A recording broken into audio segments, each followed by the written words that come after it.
Daily Devotions with Pastor Balla for May 22nd, 2020, from Joshua chapter 7, following directions.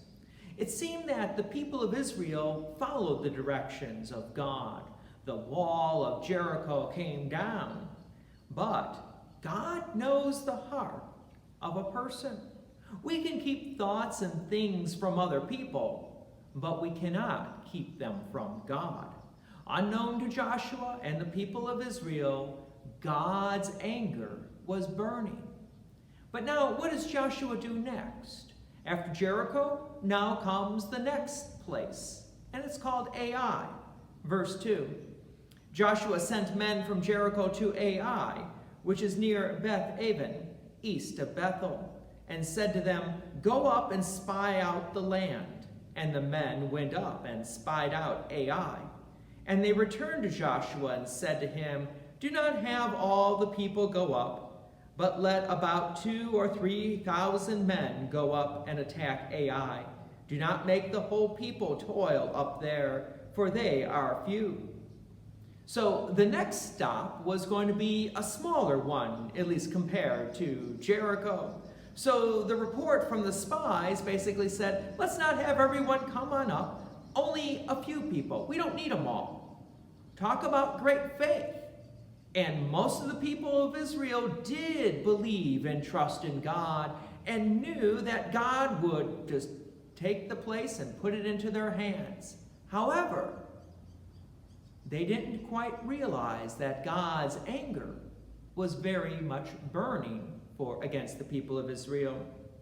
So the human idea, of course, is this next spot is going to be easier.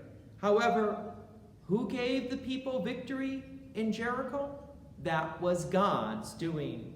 As Jesus reminds us in Matthew chapter 19, verse 26, "But Jesus looked at them and said, 'With man this is impossible, but with God all things are possible.'"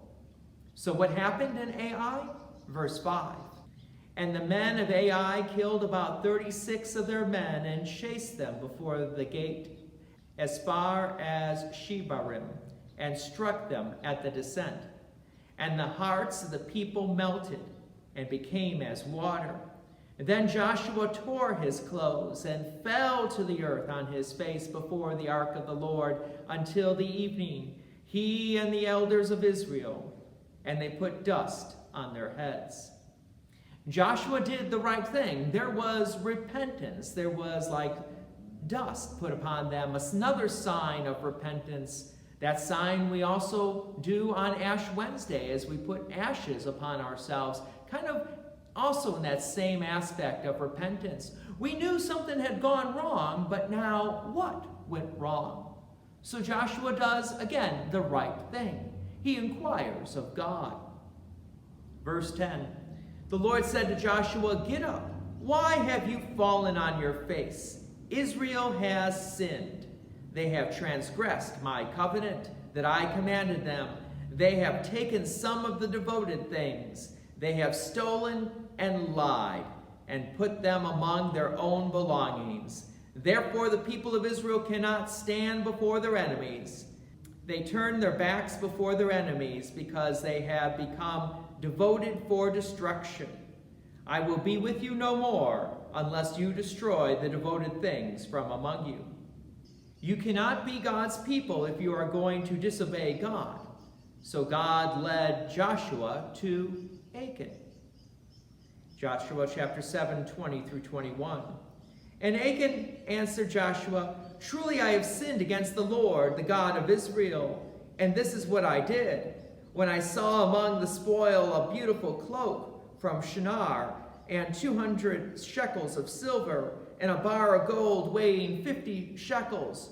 Then I coveted them and took them, and see, they are hidden in the earth inside my tent, with the silver underneath.'" There is only one way to appease God's anger. Achan and the devoted things had to be destroyed. Verse 26, "And they raised over him a great heap of stones that remains to this day. Then the Lord turned from his burning anger. Therefore, to this day, the name of that place is called the Valley of Achor. There was going to be another monument, this time as a reminder that God does take sin seriously. So seriously that God was willing to send his own son Jesus to suffer death for our disobedience, so that we would not die like Achan did, but live with God eternally. So when we hear of Achan, we should cling even more to the love and forgiveness of Jesus, because that could have been, that should have been me. Join me again tomorrow as we hear about melting hearts. God's peace and many blessings be with you. Thank you for watching, and please share this video with others. If you have enjoyed these daily devotions, please consider making a donation to Peace Lutheran Church, 24024 West Main Street, Plainfield, Illinois, 60544. Thank you again for watching.